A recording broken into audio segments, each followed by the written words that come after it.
I had always believed that marriage was about partnership, about supporting each other through life's challenges. So when my wife Lisa told me one evening to quit my job for the sake of our kids, I hesitated, but I didn't immediately question her. She was always thoughtful about the children's needs, always concerned about what was best for them. But the way she said it, casual, almost dismissive, made my stomach churn. "Mark," she said, leaning back on the couch, scrolling her phone, "you should just quit. Think about the kids. I handle everything else. You don't need to stress about work anymore." I paused. Quit my job? Lisa, this is my career. Everything I've worked for, everything I've built. Just give it up. She waved her hand dismissively. "It doesn't matter. You'll find something else later if you want. Right now, focus on the kids." I swallowed hard, a knot of unease forming in my chest. It wasn't just that she was brushing off my career. It was the way she implied that my contributions, my ambitions, my identity, were expendable. I tried to voice my concern, to explain that quitting would have long-term consequences, both financially and personally.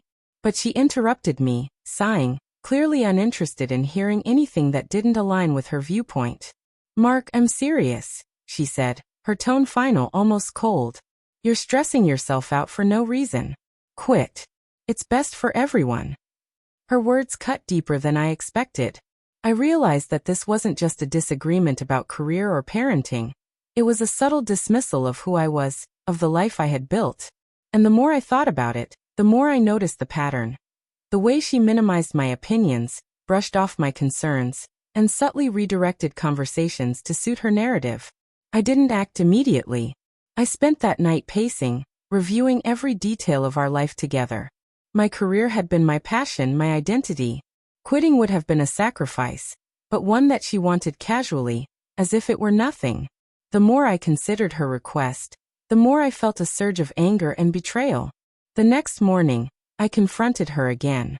"Lisa, I can't just quit my job because you say so. This isn't just about money. It's about respect, about acknowledging what I've built, what I contribute. You can't just brush it off like it doesn't matter."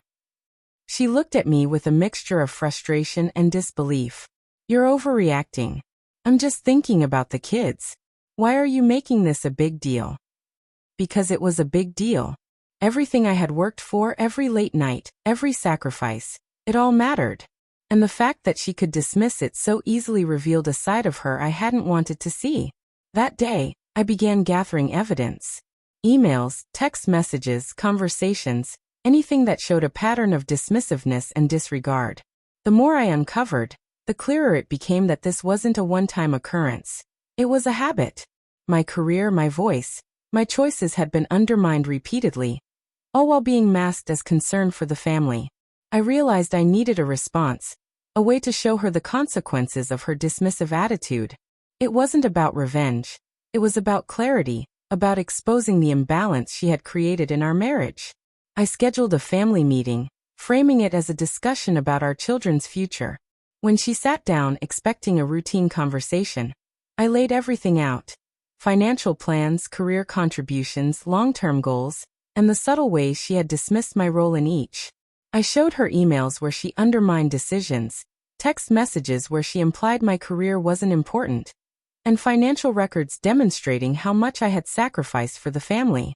Her eyes widened as she realized the magnitude of her actions. The casual brush-offs, the insistence that I quit, the repeated dismissal of my career. All of it was laid bare.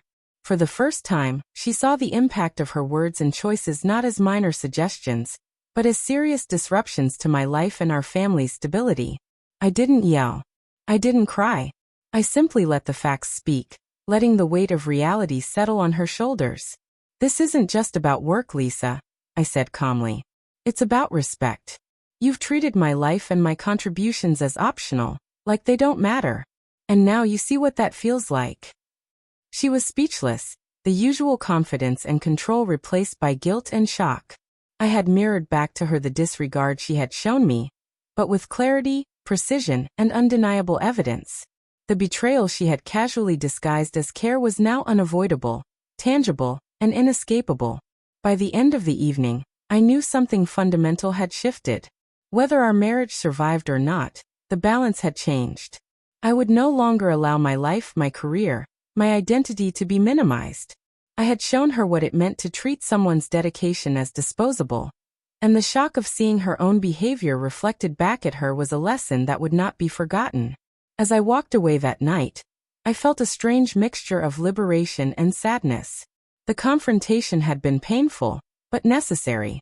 I had reclaimed my dignity, my voice, and my autonomy, and for the first time in months, I felt truly seen, not as someone disposable, but as someone whose life, career, and contributions mattered. And Lisa, confronted with the reality she had ignored for so long, was left to reckon with the consequences of brushing off what should have always mattered: my life, my work, and the respect every partnership deserves.